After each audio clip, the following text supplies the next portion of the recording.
look at the core practical, which is for electrolysis. Now there's two parts to this practical, and we're going to look at the ones with the non-inert electrodes first.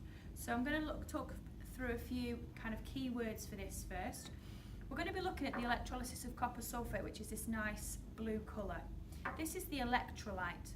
This is the substance that we're trying to split. Electrolysis means splitting a compound up using electricity. So the electrodes we're going to use today are copper. One of them is going to be the anode, which is positive. One of them is going to be the cathode, which is negative. We're going to weigh them, then we're going to undergo the electrolysis and re-weigh them again and see if there's been any difference in their mass. So to start with, you may need to use a little bit of emery cloth. This is used a bit like sandpaper, used to clean them. Ours are quite clean already, but that's in case you need to. And we're going to need to decide which one's going to be the anode and the cathode and weigh them and note down that weight. So I'm going to write an A on this for the anode and a C on this for the cathode, and we'll put them onto the balance. So there, the anode, the starting weight is 4.88. You would note that down in a table.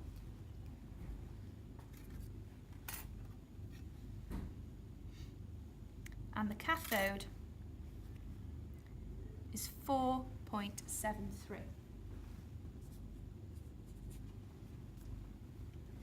Okay, so now we need to connect them up into a circuit. So you can see the setup here. You need a power pack, an ammeter, because we're going to try this at 1 current, and then we're going to investigate to see if there's any difference in the mass at 3 further currents. You need a variable resistor to change the current, and then obviously you'll need your electrolyte. We're using a stop clock so that we can keep it going for about 30 minutes. So the cathode is going to be attached to this side, negative coming out of the power pack. I'm going to just fold it over a little bit so that it stays upright during the practical. If it moves and the distance between the two electrodes changes, that could affect our results.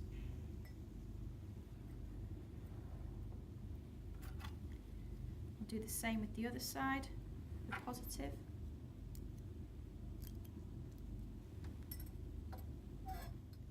So there we have them set up in the electrolyte. Both need to be dipped right into it. They're not touching, and we're going to keep this distance the same each time by making sure we're using the same beaker so that the width of the beaker is the same, and we're going to make sure that they're as far apart as we can. We also need to make sure the concentration of the copper sulfate is the same each time we test it so that we can compare the results. So now we're in a position where we can apply the electricity. So the power pack is on. We're keeping an eye on the ammeter to make sure it's at 0.2 amps, and we're going to make sure of that by changing the value with the variable resistor. So we can now leave that for 30 minutes to give it a good go at producing some products. So what's going to happen is the anode, we're expecting the anode to lose weight and lose mass. We're expecting the cathode to gain in mass. And this is because the anode copper atoms will be changing into copper ions. They're going to be positive, 2+, so they will be attracted to the cathode, which is negatively charged because they're opposites. And when they get there, they will receive some electrons to become copper atoms, and we hopefully will see a nice, clean, shiny layer of copper to show that that's happened, and an increase in mass.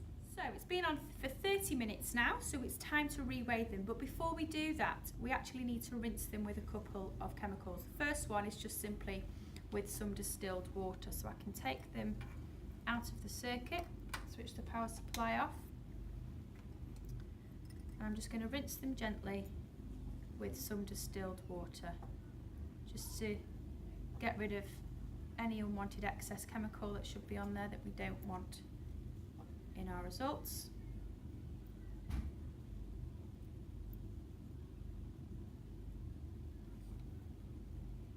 already see something's happening there.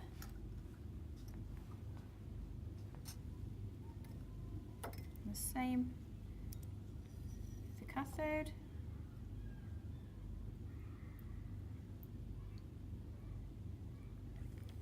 And so now what we need to do is, because they'll actually be quite heavy because they've got water on them, we need to make sure that they've dried efficiently.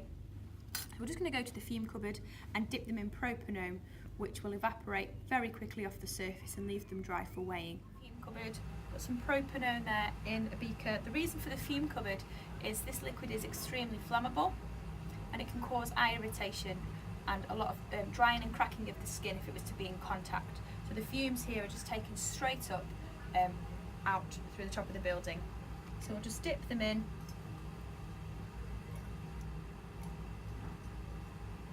And we hold them here and rotate them, allowing the propanone to evaporate. We have 2 dry electrodes after rinsing them in water and dipping them in propanone, so we can reweigh them to see if there's been any change. So firstly, the anode, 4.79, so that is actually decreased by 0.09 grams. And the cathode,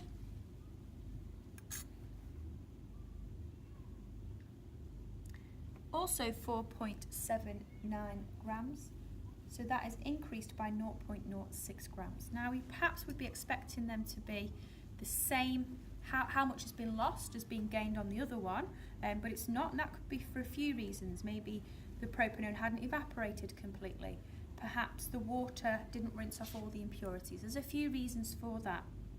So now at this stage what you would do is repeat the whole experiment again, but looking at different currents, so looking at 0.3 amps, 0.4 amps and 0.5 amps current, and we would hope that at a higher current with more electrons flowing that there will be a bigger change in mass.